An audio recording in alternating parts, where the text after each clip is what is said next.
So hello friends, welcome back to this video. So आज के इस वीडियो में हम Allahabad university entrance exam preparation के रिगार्डिंग लगभग 20 क्वेश्चन देखेंगे। एंड एक और चीज़, ये सभी के सभी क्वेश्चन मोस्ट इंपॉर्टेंट है। एंड इसमें मैं फ्रेंड्स आपको स्टैटिक जीके के साथ पॉलिटी एंड हिस्ट्री के भी क्वेश्चन कराने वाला हूँ विथ जियोग्राफी। ठीक है, तो सभी के सभी क्वेश्चन मोस्ट इंपॉर्टेंट है, यहाँ पर आप देख लेना। एंड एक और चीज़, अगर आपको इसकी पीडीएफ चाहिए तो प्लीज़ आप हमारे Telegram channel improve study math 2 को ज्वाइन कर लीजिए। जैसे आप उसे ज्वाइन करोगे वहाँ पर आपको पीडीएफ अवेलेबल हो जाएगा।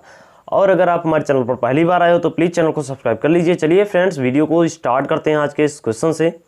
तो फर्स्ट क्वेश्चन है, कह रहा है कि टाइगर परियोजना किस वर्ष शुरू की गई थी? 1973 में, 1984 में, 1995 में या फिर 2001 में?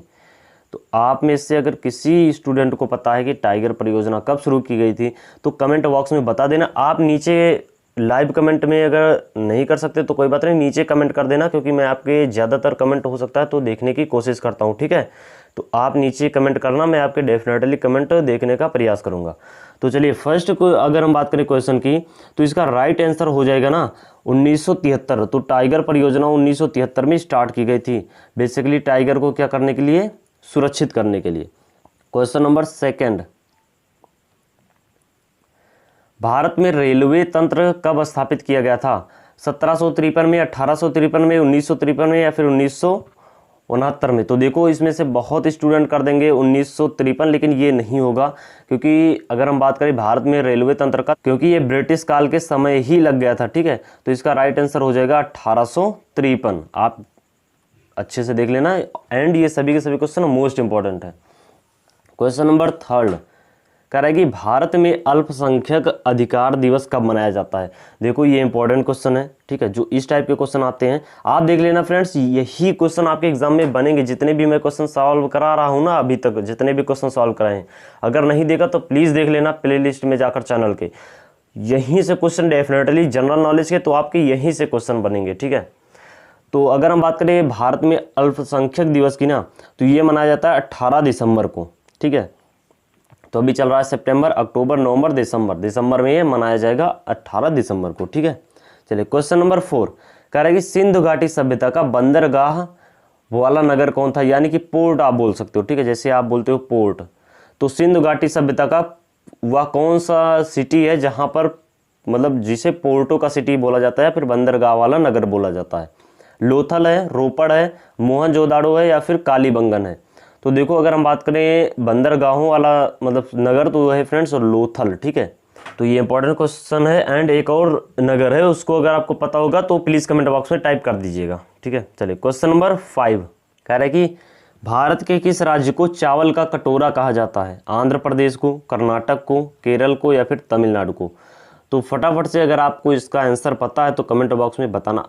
एक चीज़ समझ लो कि अगर आप इसका आंसर कर पा रहे हो ना, तो यानी कि आप डेफिनेटली इलाहाबाद यूनिवर्सिटी में एडमिशन तो ले ही लोगे। ठीक है, तो चलिए बताइए फटाफट से कि भारत के किस राज्य को चावल का कटोरा कहा जाता है? तो देखो फ्रेंड्स, अगर हम बात करें चावल का कटोरा, तो ये कहा जाता है आंध्र प्रदेश को। ठीक है, आंध्र प्रदेश कहाँ पर है? तो दक्षिण में है इंडिया के। चलिए क्वेश्चन नंबर 6, कह रहा है कि विश्व में कॉफ़ी का सबसे बड़ा उत्पादक है? ब्राज़ील है, म्यांमार है, भारत है, फिर श्रीलंका है? बात करें कॉफ़ी उत्पादन का, तो सबसे बड़ा जो कॉफ़ी उत्पादक देश है वो है ब्राज़ील। ठीक है, तो इंपॉर्टेंट क्वेश्चन है। ठीक है ना, चलिए क्वेश्चन नंबर 7 की तरफ चलते हैं। कह रहे कि भारत का राष्ट्रीय पंचांग क्या है? Again important question. तो बताना आप लोग कि भारत का राष्ट्रीय पंचांग क्या है? विक्रम काल संवत या फिर विक्रम काल पर बोल सकते हो, या कलिकाल या फिर शक काल, या फिर इनमें से कोई नहीं। तो इसमें से मैं बता दूं कि बहुत सारे स्टूडेंट करेंगे विक्रम काल, लेकिन ये गलत है। अगर हम बात करें राष्ट्रीय पंचांग की ना, तो ये होता है शक, ये आगे चलता है। ठीक है, जो ईस्वी चल रहा है इससे आगे चलता है, और विक्रम संवत जो होता है वो पीछे चलता है, ये आप ध्यान रखना।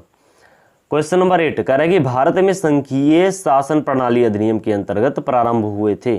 भारत सरकार अधिनियम 1919, भारतीय परिषद अधिनियम 1900 बोल सकते हो आप, भारत सरकार अधिनियम 1935, भारतीय स्वतंत्रता अधिनियम 1947। तो अगर हम बात करें संघीय शासन प्रणाली की, तो ये आया था भारत सरकार अधिनियम 1935। प्रस्तावना भी भारत सरकार अधिनियम 1935 में आया था। म्यांमार भारत से 1935 में ही अलग हुआ था, यानी कि जो अभी इस समय म्यांमार है वो पहले 1935 में भारत का ही हिस्सा हुआ करता था। क्वेश्चन नंबर 9, कौन सी वायुमंडलीय परत पृथ्वी के सबसे निकटतम है? मध्यमंडल, जलमंडल, आयनमंडल या फिर क्षोभ मंडल? तो अगर हम बात करें पृथ्वी के सबसे निकटतम तो वो है फ्रेंड्स क्षोभ मंडल, जो कि 0 से 12 किलोमीटर तक होती है। ठीक है, यानी कि पृथ्वी के तट से मतलब भूपर्पटी से आप बोल सकते हो 12 किलोमीटर इस मतलब आसमान तक होती है। एक और चीज़, अगर आपको इसकी पीडीएफ चाहिए तो इसी फॉर्मेट में आपको पीडीएफ मिल जाएगी टेलीग्राम पर। आप हमारे टेलीग्राम को ज्वाइन कर लीजिए। इम्प्रूव स्टडी मैथ 2 आपको सर्च करना है टेलीग्राम पर। जैसे ही आप उसे ज्वाइन करोगे आपको पीडीएफ अवेलेबल हो जाएगी। ठीक है, तो पीडीएफ डाउनलोड कर लीजिएगा जितना जल्दी हो सके। क्वेश्चन नंबर 10, भारत के राज्य विधानमंडल के उच्च सदन को क्या कहा जाता है? विधान परिषद, विधानसभा, कार्यकारिणी परिषद या फिर गवर्नर काउंसिलिंग? तो इस प्रकार के क्वेश्चन में तो आई होप आपको कोई भी डाउट ही नहीं होना चाहिए। देखो, अगर हम बात करें उच्च सदन का तो वो होता है विधान परिषद, और अगर बात करें निम्न सदन का तो होता है विधानसभा। अगर हम बात करें अस्थाई सदन का तो वो होता है विधान परिषद, अस्थाई विधानसभा। जो अस्थाई होता है वो निम्न, जो अस्थाई होता है वो उच्च। सीट सबसे ज़्यादा किसमें होती है? विधानसभा में, सबसे कम विधान परिषद। तो इस तरीके से आप ध्यान रखना। जैसे केंद्र में क्या होता है कि राज्यसभा जो होती है वो अपर हाउस होता है एंड लोकसभा लोअर हाउस होता है। इसी प्रकार अगर बात करें स्टेट में तो स्टेट में जो विधान परिषद होती है वो अपर हाउस होती है एंड विधानसभा जो होती है वो लोअर हाउस होती है। यहाँ पर ये चीजें आपको ध्यान रखना है। सबसे ज्यादा विधानसभा उत्तर प्रदेश, सबसे ज्यादा विधान परिषद उत्तर प्रदेश। क्वेश्चन नंबर 11 करेगी भारत में ज्ञानपीठ पुरस्कार पाने वाली पहली भारतीय महिला कौन थी? तो देखो ये थोड़ा सा इंपॉर्टेंट क्वेश्चन है। आशापूर्णा देवी, सरोजनी नायडू, एनी बेसेंट, इनमें से कोई नहीं। तो देखो बहुत स्टूडेंट ना इनमें से आशापूर्णा देवी को इग्नोर करेंगे, इन्हीं दोनों में से आंसर ढूंढने की कोशिश करेंगे, लेकिन ये दोनों गलत है। आशापूर्णा देवी जो थी उन्हें सबसे पहले ज्ञानपीठ पुरस्कार मिला था। ठीक है, तो किसे मिला था? आशापूर्णा देवी को ज्ञानपीठ पुरस्कार। चलिए आगे देख लेते हैं। नेक्स्ट क्वेश्चन कह रहा है कि किस दिन को अंतर्राष्ट्रीय अहिंसा दिवस के रूप में मनाया जाता है? 2 सितंबर को, 2 अक्टूबर को, 2 नवंबर को या फिर 4 दिसंबर को? तो फटाफट से बताना कि अंतर्राष्ट्रीय अहिंसा दिवस के रूप में किस दिन को मनाया जाता है।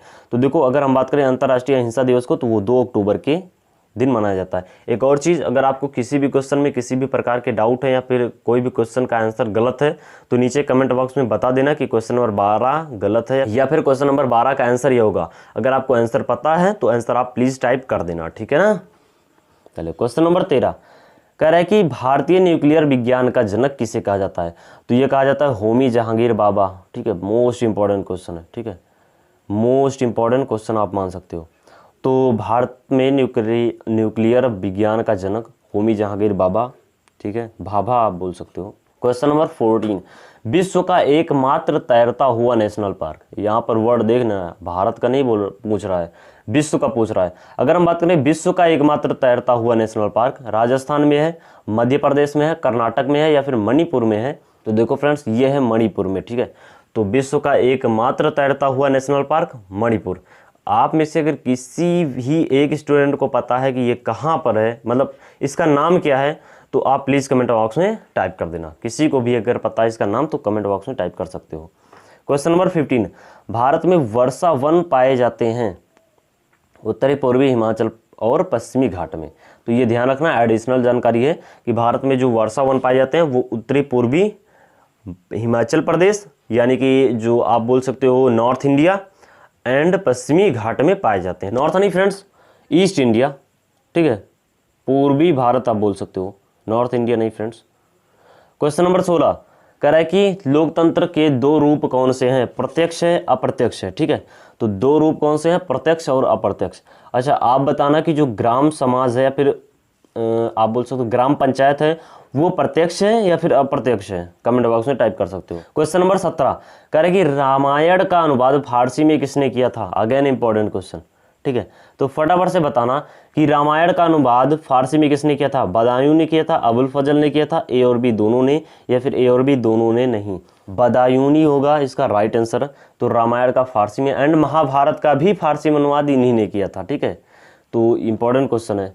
रामायण और महाभारत का अनुवाद किसने किया था? बदायूनी ने किया था। ठीक है, क्वेश्चन नंबर 18, दिल्ली सुल्तान का शासन कब प्रारंभ हुआ? यहाँ पर शासक लिखा है, कोई बात नहीं, शासन कब प्रारंभ हुआ? तो फटाफट से बताना कि क्वेश्चन नंबर 18 का राइट आंसर क्या होगा। 1106 ईस्वी, 1526 ईस्वी, 1206 ईस्वी या फिर 1300 ईस्वी। तो अगर हम बात करें दिल्ली सुल्तान का शासक या फिर शासन कब प्रारंभ हुआ, तो 1206 ईस्वी में प्रारंभ हुआ। ठीक है, 1192 में जो पृथ्वीराज चौहान था वो किससे पराजित हुआ था? मोहम्मद गौरी से पराजित हुआ था। ठीक है, तो उसी के कुछ दिन बाद यानी कि कुछ साल बाद आप बोल सकते हो स्थापित हो गया था। चलिए क्वेश्चन नंबर 19, पृथ्वीराज चौहान को मोहम्मद गौरी ने किस युद्ध में हराया? तो अभी बताया फ्रेंड्स 1192 ईस्वी, लेकिन ये आंसर बिल्कुल भी मत कर देना। ठीक है, क्योंकि इसमें नीचे दिया है सेकंड ऑप्शन तराइन के युद्ध, तो ये दोनों सही है, क्योंकि तराइन के युद्ध में ही 1192 में पृथ्वीराज चौहान को पराजित किया था किसने? मोहम्मद गौरी ने। तो ए और बी दोनों राइट आंसर हो जाएगा। ठीक है, तो आज के सभी क्वेश्चन मोस्ट इंपॉर्टेंट हैं। एक और चीज़, अगर आपको इसकी पीडीएफ चाहिए तो please Telegram channel improve study math 2 join कर लीजिए।